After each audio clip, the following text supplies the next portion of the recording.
जम्मू कश्मीर के रामबन में लगातार हो रही बारिश ने सब कुछ तहस नहस कर दिया।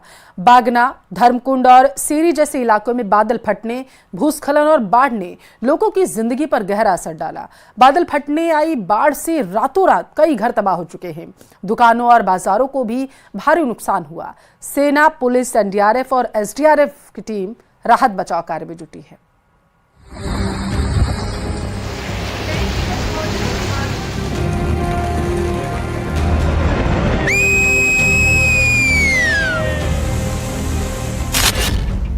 मलबे का ढेर, टूटे मकान और लोगों के चेहरे पर बेबसी। रामबन जिले में बीती रात आई तेज बारिश और बादल फटने की घटना ने इलाके की तस्वीर बदल दी है।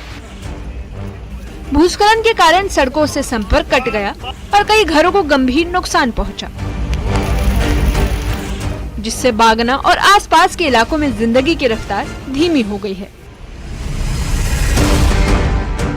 रामबन में मौजूद हूं और आप देख सकते हैं कि पिछले 3 दिनों से जो तबाही यहां पे मची है रामबन के इलाकों में, क्योंकि लगातार जो है नेशनल हाईवे भी बंद है और जो यहां बादल फटा उसकी वजह से अभी भी जो पहाड़ों से मलबा है वो नीचे आ रहा है और कई मकान ऐसे हैं जो उनकी 2 मंजिलें धस चुकी हैं और केवल 1 मंजिल ही आपको दिखाई देगी और लोग काफी परेशान हैं। लोगों ने न्यूज 18 से बात भी की और ये कहा कि जो बांध है, जिस तरह से बांध बांधे जाते हैं नालों के आसपास, वो नहीं बांधे हुए थे, जिसकी वजह से ये नुकसान उनको उठाना पड़ा है।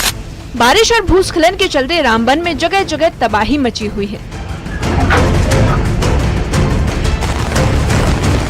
करीब 300 घर प्रभावित हो गए हैं, जिनमें से कई तो अब रहने लायक नहीं बचे, जिसके बाद लोग सड़कों पर सोने को मजबूर हैं। स्थानीय लोगों ने बताया कि रातों रात पूरी मार्केट बह गई। लोगों के घरों से लेकर कारोबार तक सब मलबे में तब्दील हो गया। अब न लोगों के पास रहने के लिए घर बचा है, न ही रोजगार का कोई साधन। सर, मसला ऐसा हुआ कि रात को अचानक ये नाला आया, आने के बावजूद कोई 40 फुट उसको डोनिंग में पहले चलते रहा। उसके बाद मेरा डबल स्टोरी मकान था जो पूरा दब के इसकी नीचे वाली दीवारें जो बिल्कुल निकल गई है। अब एक सिंगल स्टोरी बचा हुआ है। हमने पूरे कल दिन लगे रहे, हमने सामान जो शिफ्ट किया था दूसरे रूमों में, पीछे वाले में। रात को फिर नाला आया, पूरा सामान जो है वो दब चुका है। अब तक हमारे पास कोई भी डिपार्टमेंट का मुलाजिम यहाँ पे हमारे सामने नहीं आया सरकार की तरफ से। खाली पटवारी कल आए, वो आकर मौका करके गए। तो सर, अब परेशानी हालात में, ना हमारे पास कपड़ा कोई यूज करने के लिए रहा, ना रास्ता है, ना बाथरूम है, ना हमें चलने के लिए कुछ भी रहा नहीं। ये तूफान आया था, इसमें सब कुछ हमारा चले गया, कुछ भी नहीं बचा। अब कहाँ जाए? अब छोटे छोटे बच्चे, नीचे वाले सब दब गया। अब ऊपर वाला था वो भी सब दब गया। अब कहाँ जाएंगे हम? छोटे छोटे बच्चे, इनको लेके कहाँ जाएंगे हम? कुछ नहीं हुआ हमें सरकार की तरफ से। ऐसे हम कल से घूम रहे, कभी उधर कभी इधर। रात को बैठने के लिए जगह नहीं मिली, खाना तक नहीं खाया, दिन भर भूखे रह गए। हम कभी उधर छोटे छोटे बच्चे, इनको ले कहाँ लेके जाएंगे? नेशनल हाईवे 44 मलबे और पहाड़ी में तब्दील हो चुका है।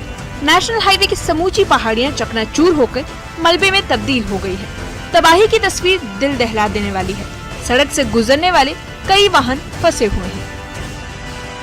रामबन में हूँ और रामबन से 2 किलोमीटर के डिस्टेंस पे ये नेशनल हाईवे पे मौजूद हूँ और नेशनल हाईवे बिल्कुल जो है खत्म हो चुका है। आप देखें, ये एक पहाड़ी है, जो पहाड़ी नीचे आ चुकी है नेशनल हाईवे पे और समूची जो नेशनल हाईवे है वो ब्लॉक हो चुकी है। आप देख सकते हैं कि जो पैचेस हैं, कई ऐसे पैचेस हैं जहाँ पे जो है राहत का काम चलाया गया है, रेस्टोरेशन का काम चलाया गया है, लेकिन अभी कई इलाके ऐसे हैं जो अभी भी अछूते हैं, जैसे ये इलाका है। और यहाँ पे अभी आप देख सकते हैं जहाँ मैं मौजूद हूँ, ये नेशनल हाईवे है, लेकिन अगर यदि आप यहाँ से आगे जाते हैं तो देखिए नेशनल हाईवे खत्म हो चुका है, यानी कि मलबा ही मलबा है। आप जहां तक देखेंगे वहां तक मलबा ही मलबा है।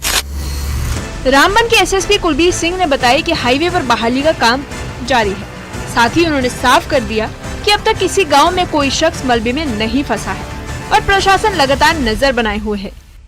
हमने ये सुनिश्चित किया है कि डीप इंटीरियर में कहीं लोग फंसे हुए नहीं है, उनके साथ राब्ता कायम है, सभी गाँव के साथ हमारा राब्ता कायम है, कनेक्टिविटी है। तो इस टाइप का हमारे हिसाब से नहीं। हाँ, इंटीरियर की कुछ रोड्स, सेकेंडरी और टर्शरी रोड्स अभी भी क्लोज्ड हैं, उनको भी ओपन करने की कोशिश की जाए। लेकिन अभी जो सबसे पहली प्रायोरिटी हमारी जो है वो यही है कि हम नेशनल हाईवे को जो है वो क्लियर करने में जो है अपना पूरा मशीनरी मैन जो है हमने लगा रखे और दोनों साइड से यहाँ, क्योंकि हमारी मशीनरी उस तरफ में ज्यादा है, उस तरफ में नुकसान भी ज्यादा है, मलबा भी बहुत ज्यादा है, तो उस तरफ से क्लियर करते हुए आ रहे हैं। यहाँ पे आप देख रहे हैं तो डिफरेंट छोटे छोटे पैचेज हैं, इन पैचेज को भी जो है वो क्लियर करेंगे। तो हमारी सबसे पहली कोशिश है कि नेशनल हाईवे को थ्रू किया जाए ताकि एसेंशियल सर्विसेज को हम आगे पीछे चला सकें। सर कितना जो ये स्ट्रेच है, ये टोटल कितना है और कितनी जगह पे पैचेस पे जो लगभग 8 जगह ऐसी है नेशनल हाईवे के ऊपर जहाँ पे ये स्ट्रेच में फैली हुई है, जहाँ पे इस पे काम चल रहा है।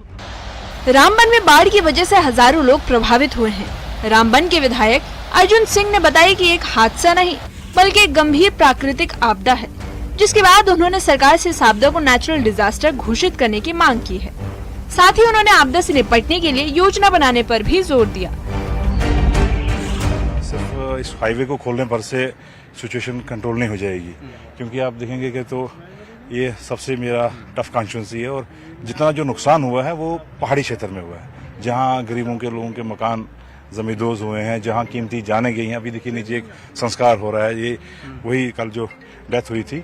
सीएम साहब अभी आ रहे हैं, तो हम भी उनसे यही डिमांड करेंगे, एक तो पहले तो इसको नेचुरल डिजास्टर आप डिक्लेयर कराइए सो दैट कि रिहेबिलिटेशन का मेन, अब देखिए जो होना था सो हो गया है, लेकिन जब तक अब इसको रिहेबिलिटेट कैसे करना है, लोगों का जिंदगियां कैसे वापस लानी है, जिनका अपना घर बार सब उजड़ गया है, जिनका कारोबार उजड़ा है, उनको हमने किस तरीके से वापस शुरुआत मदद करनी है, उस पर हमारा फोकस होना चाहिए। रामबन में बारिश का पानी तो बह गया, लेकिन अपने साथ कई घर, गाड़ियां, लोगों का बसेरा और कई उम्मीदें भी बहा ले गया, जिसके बाद रामबन के लोग प्रशासन से मदद की गुहार लगा रहे हैं।